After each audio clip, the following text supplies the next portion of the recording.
Many, many thanks to Random House, who on the back of this tour, when just hearing it was happening, sent every member the new copy of Truckers with its beautiful new jacket, which is actually one I haven't read so far.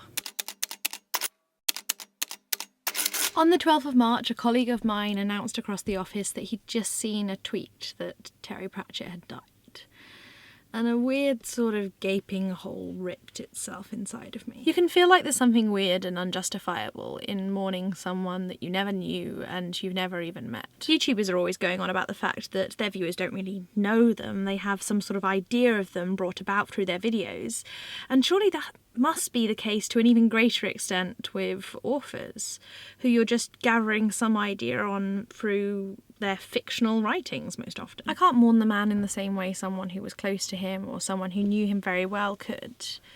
But that doesn't mean that Terry Pratchett hasn't been a really important part of my life, and that I haven't spent a lot of time in the worlds he has created. No matter what I do, this video will not be good enough. My Kindle, magical Hitchhiker's Guide to the Galaxy-esque reading device that it is, tells me how long it takes to read a book. I noticed that it would generally take me between 8 and 10 hours to read a Terry Pratchett book, and considering there are 40 Discworld books, of which I have now read them all, that's about the same time, my Kindle tells me, it would take me to read the Bible from cover to cover. Even if we just try and break apart the unconceivable high-level emotional stuff which can't be represented in numbers, that's still a big impact on your life.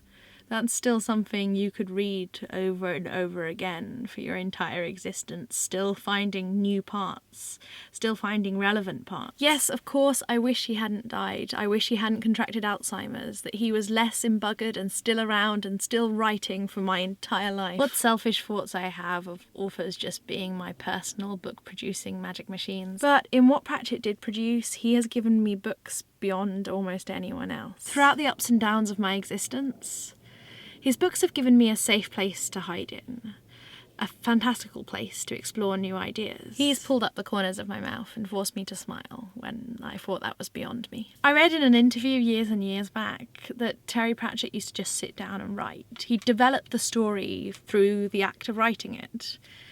And that made me happy and hopeful, because that's how I write. I start out with some vague ideas, some characters, and then I just push them into a situation, and I really enjoy seeing what happens. I read Pratchett's books, and I know I could write all my life and never be as good as that.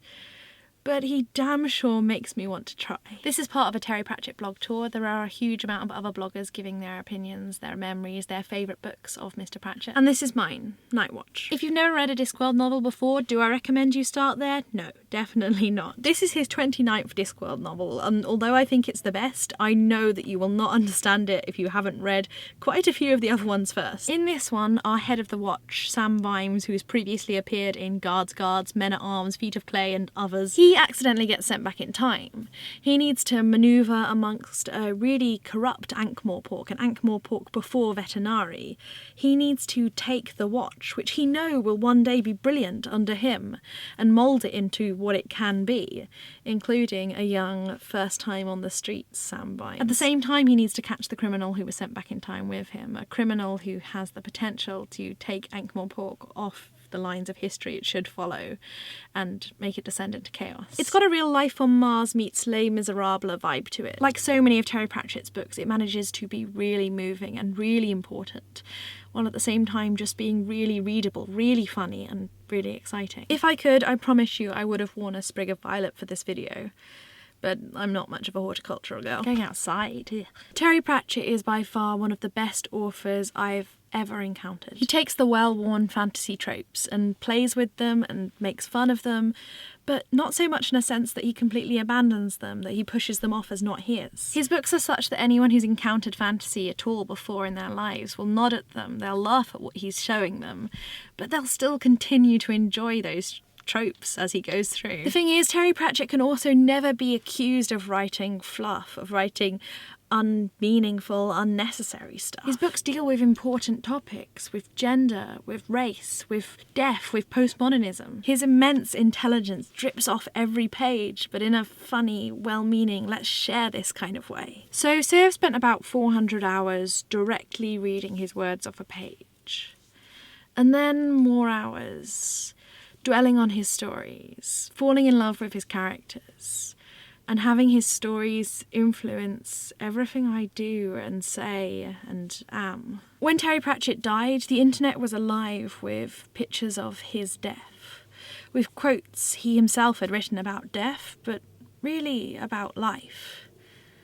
It was kind of, in a way, that Terry Pratchett equipped me, made me able to deal with his loss, with loss. I'll finish by sharing with you a quote I gave to Viv at Serendipity Reviews, who started this blog tour, who made it all happen. Despite just being an ordinary girl, a girl who is very probably not a long-lost princess, who is somewhat lacking in magical swords, and who doesn't even have any unusual Ys gracing her name, Terry adopted me and let me live in his worlds. Worlds big beyond their pages, made of many shades of black and many colours of magic, and that soar off over the rim of every boundary that has ever dared confront me. I cannot be more thankful to the books that have made me, and thus to the man who made those books.